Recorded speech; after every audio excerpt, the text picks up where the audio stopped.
Et si je vous disais que la véritable mort ne commence pas par un dernier souffle, mais par un silence qui s'installe doucement, invisible, dans le cœur de nos proches. Découvrez pourquoi ce silence pourrait être le dernier cri d'alarme que vous ne devez pas ignorer. Je suis médecin depuis plus de 40 ans, aujourd'hui à la retraite, et j'aimerais vous confier ce que j'ai appris au fil de ces longues années passées auprès des personnes âgées. Ce que je vais vous dire n'est pas un simple récit médical, c'est une vérité souvent tue, un secret que trop de familles ignorent et qui, malheureusement, conduit parfois à des regrets éternels. Avez-vous déjà ressenti cette étrange sensation, au cœur de la nuit, comme si un être cher avait franchi silencieusement la frontière entre ce monde et un autre, sans que personne ne le remarque? Avez-vous déjà vu un visage familier, celui d'un parent, d'un grand-parent, perdre peu à peu l'envie de manger, non pas parce que la nourriture est mauvaise, mais parce que le désir même de vivre s'efface doucement? Je vous l'avoue, en tant que médecin, j'ai été témoin de ces scènes déchirantes. Des hommes et des femmes qui, autrefois pleins d'énergie, se sont mis à poser leur fourchette, à laisser le repas intact, ne partageant plus ce plaisir si simple, si vital. Je me souviens précisément de Monsieur Jean, un homme robuste, un ancien artisan qui prenait soin de sa santé avec rigueur. Il aimait la cuisine, savourait les plats qu'il préparait lui-même, et pourtant, sans prévenir, il a commencé à perdre son appétit. Pas seulement un petit peu, mais au point de ne plus manger qu'une poignée de noix, ou simplement de regarder son assiette vide, comme si le goût du monde lui avait été retiré. Ce n'était pas un caprice, ni une simple fatigue, mais un signe profond que son corps et son esprit tentaient de me communiquer. Je veux que vous compreniez la gravité de ce silence intérieur. Ce n'est pas seulement la perte d'un goût, c'est la disparition progressive de la vitalité, la manifestation d'un corps qui commence à se retirer doucement, à fermer ses portes. La digestion, le système nerveux, les hormones, tous ralentissent dans une harmonie inquiétante. C'est comme si le moteur s'éteignait lentement, sans bruit, préparant la fin d'un voyage. Et pourtant, combien d'entre nous ferment les yeux devant ces signes?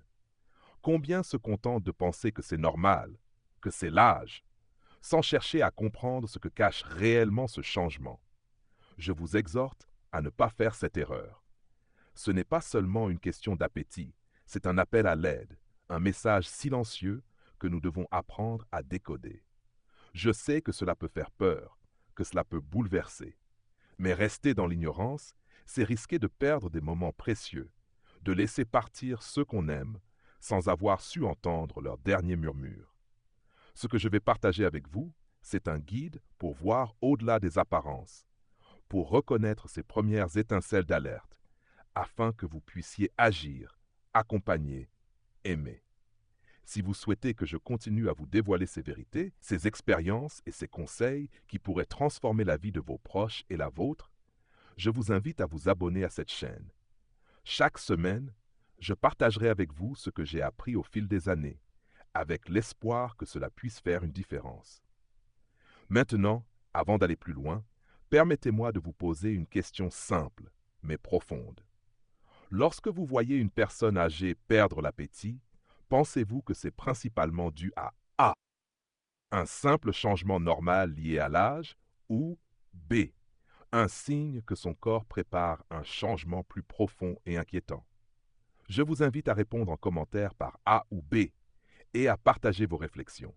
Votre participation est précieuse, car c'est ensemble que nous pourrons mieux comprendre et prendre soin de ceux qui nous sont chers. Je suis médecin depuis plusieurs décennies et au fil des années, j'ai appris à lire bien au-delà des symptômes visibles. Parmi les leçons les plus douloureuses, il y a celle sur la solitude qui ronge silencieusement nos aînés, un mal plus pernicieux que n'importe quelle maladie physique. La solitude, mes amis, ce n'est pas simplement être seul dans une pièce. C'est un isolement intérieur, une déchirure dans l'âme qui peut éteindre la flamme de la vie plus sûrement que n'importe quelle douleur. Je me souviens de Madame Marie, une femme autrefois pleine d'entrain, toujours prête à raconter une anecdote, à sourire aux visiteurs. Petit à petit, elle a cessé de parler, préférant rester dans le silence et le retrait. Ce changement n'était pas dû à une fatigue passagère, ni à une maladie diagnostiquée, mais à un cœur qui s'est lentement refermé sur lui-même, à une absence d'échange humain qui l'a coupé du monde.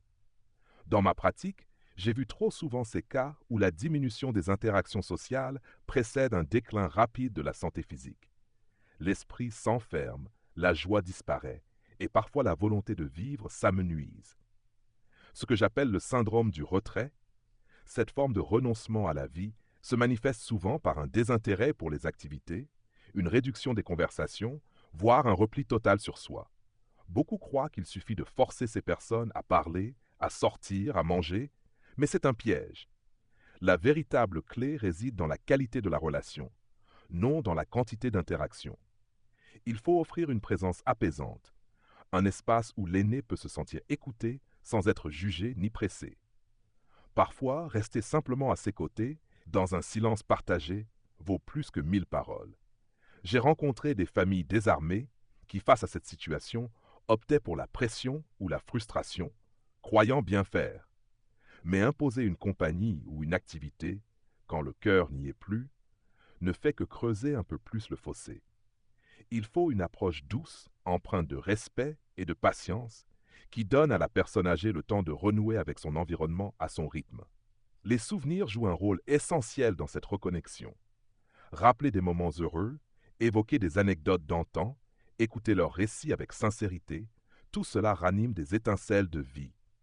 Cela permet de recréer un lien, non seulement avec eux, mais aussi avec leur propre histoire, leur identité.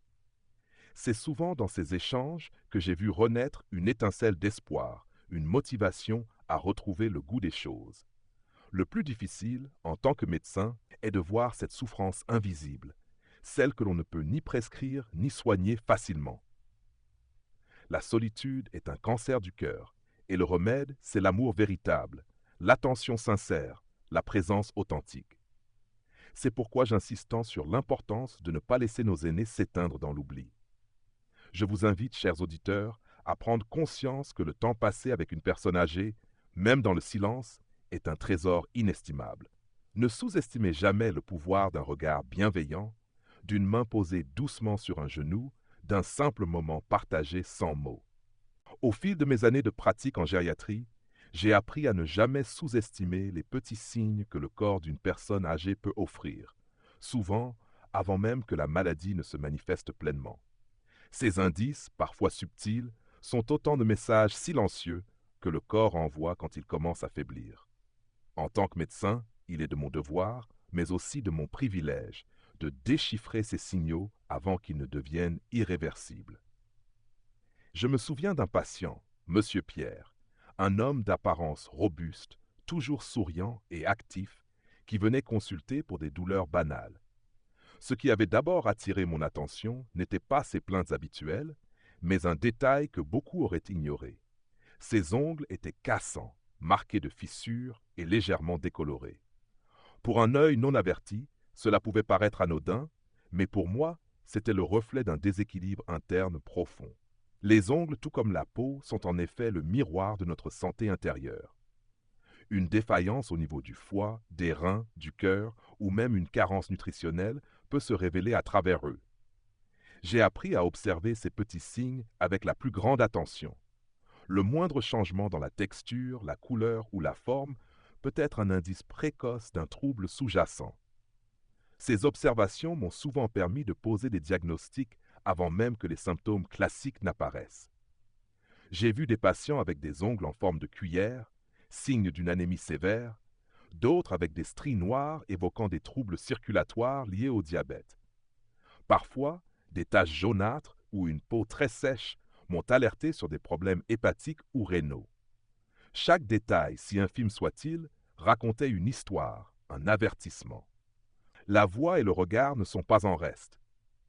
Une voix qui s'affaiblit, qui devient rauque ou hésitante, peut témoigner d'une fatigue respiratoire, d'une dégradation des muscles ou même d'une atteinte neurologique.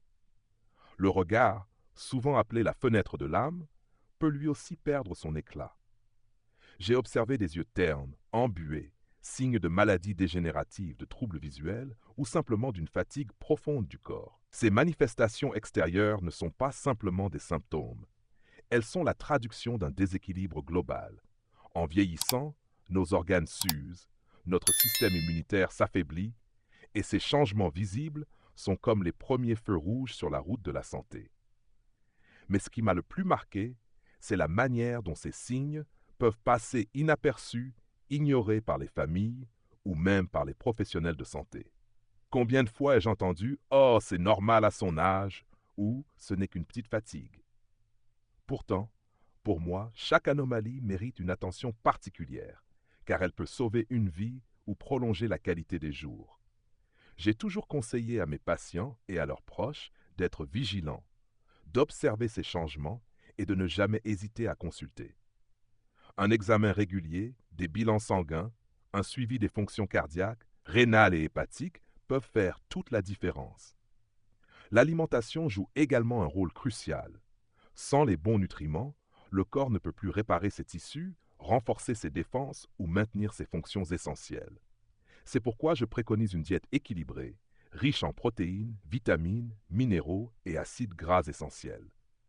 Parfois, quelques ajustements simples dans le régime alimentaire suffisent à redonner force et vitalité.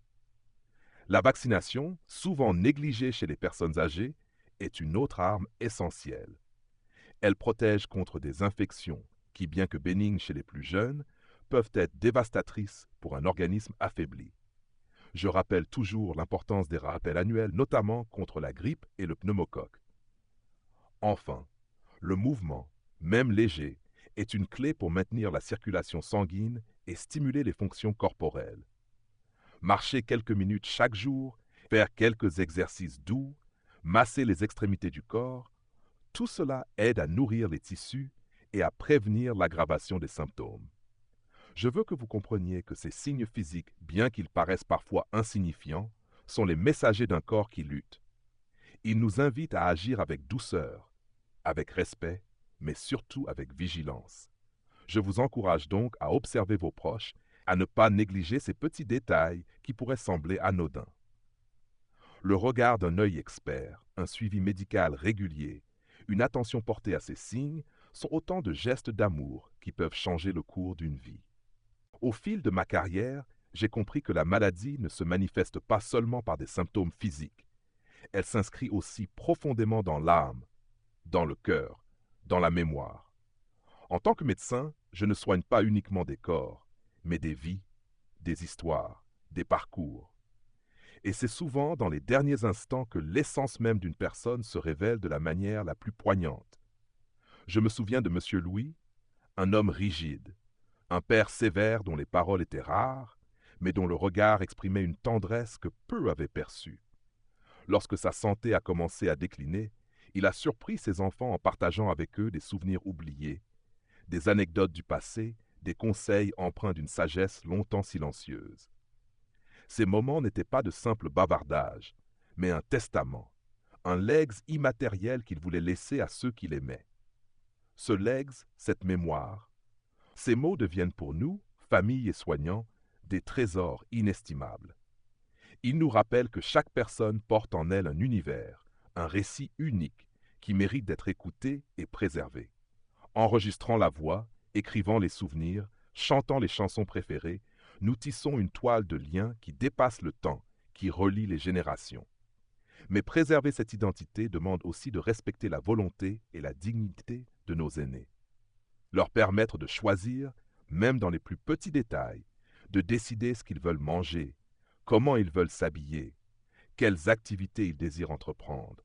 C'est leur offrir un sentiment d'autonomie, si précieux, face à la perte progressive de leurs facultés. J'ai vu des personnes retrouver un semblant de contrôle sur leur vie simplement en étant écoutées, en ayant la liberté de dire oui ou non, en se sentant respectées dans leurs choix. Ce respect est une forme d'amour, une manière de reconnaître leur humanité jusqu'au bout. Mais plus encore, ces derniers instants sont souvent marqués par des signes que nous ne savons pas toujours interpréter. Des paroles apparemment banales, des gestes tendres, des regards qui cherchent à transmettre un message. J'ai appris à ne jamais interrompre ces moments, à laisser la parole s'exprimer, même quand elle semble confuse, même quand elle est difficile à entendre. C'est parfois dans ces instants que se trouvent les vérités les plus profondes. Il est vital que nous soyons présents, attentifs, que nous donnions à nos aînés le temps de dire ce qu'ils veulent dire, de laisser leur empreinte, car chaque mot non prononcé est une occasion manquée, chaque silence non partagé est une douleur pour ceux qui restent. Je vous invite à considérer ces moments comme des cadeaux, à les accueillir avec respect et gratitude. À travers eux, c'est un lien qui se tisse, un pont entre passé et présent, entre vie et souvenir.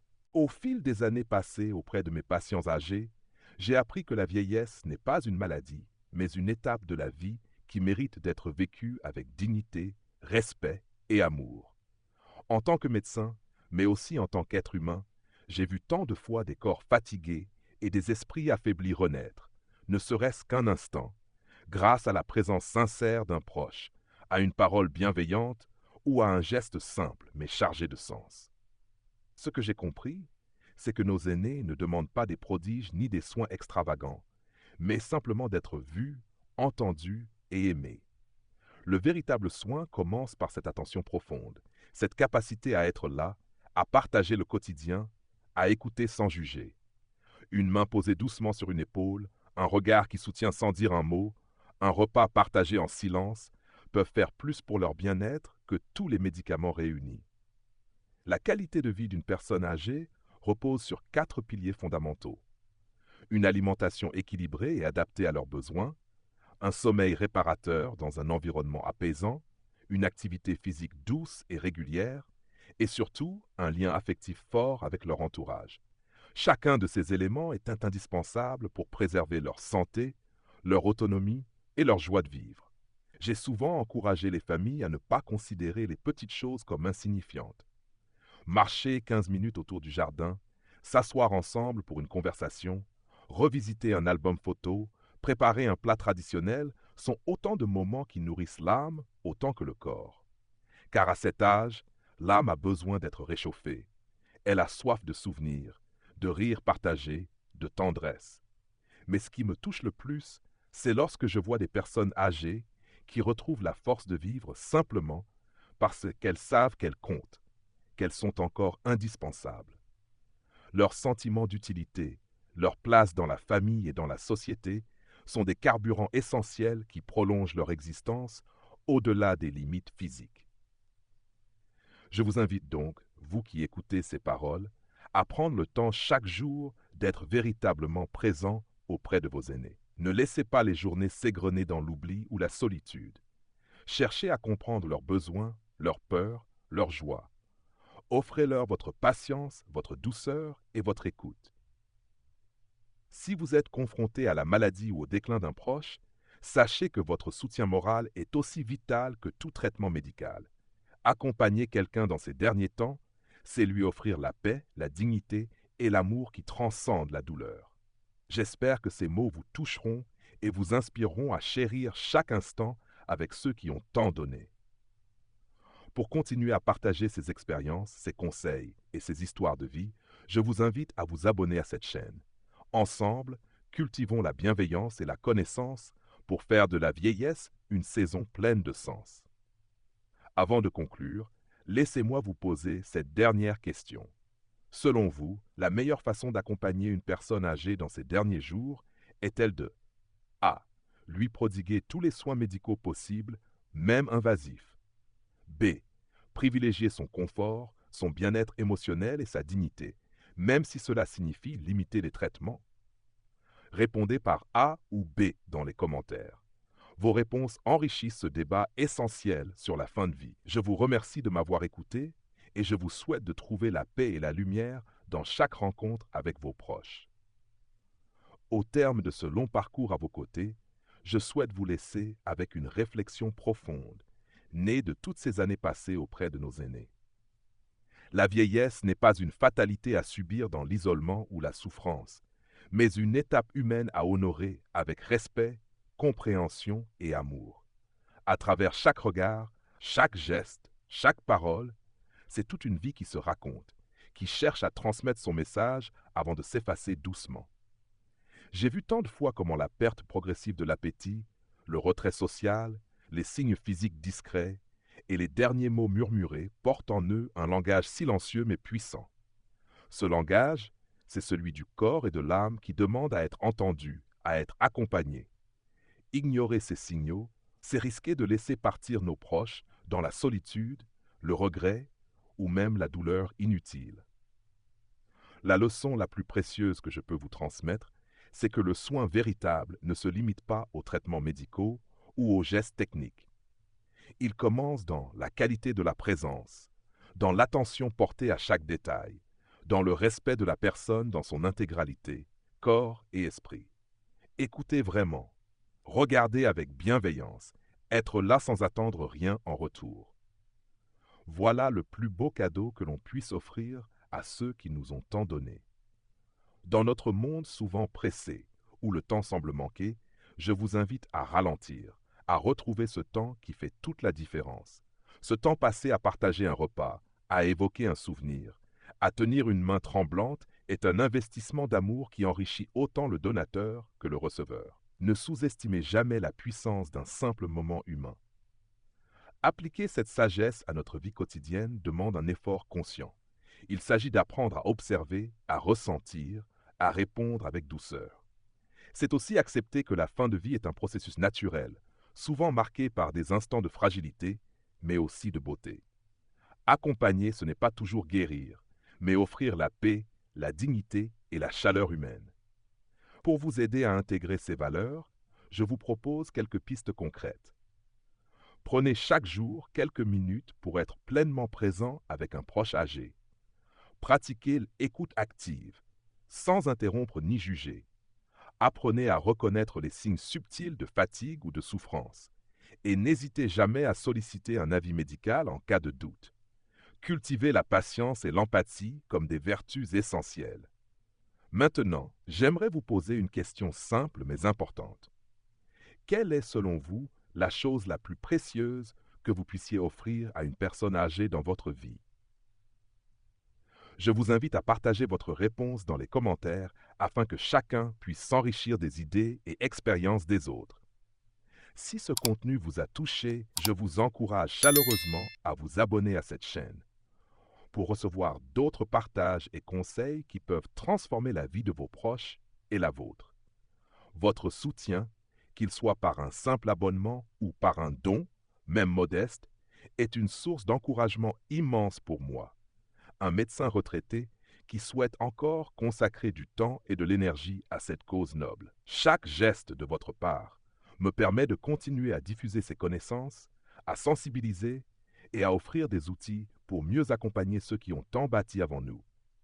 Merci de faire partie de cette belle communauté engagée pour un vieillissement digne, humain et rempli d'amour.